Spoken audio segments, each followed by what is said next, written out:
radius corners on tabletops.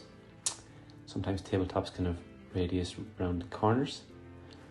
And we have a template on our website that you can download, glassonline.ie. Follow the instructions here on the left hand side. And then we just turn it to its side and get a ruler or measuring tape and make sure that this is 100 millimeters to make sure it's true to scale, which it is. So first thing I want to do is estimate with my tape what region I think it's in, and I think it's somewhere between 35 and 40 mil of a radius. So let's start with the biggest one, 40 mil radius. Grab our scissors and we're going to cut along the line for 40 millimeters. This is why my 6-year-old school teacher said it was so important that he was able to cut shapes with his scissors, and now see where it was going to come into use in future life. I'm going to offer this up and we see that it's 40 mil is just not quite right.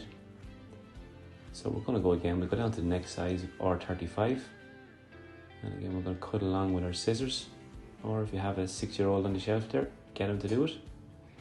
They're pretty good at it. Or 35.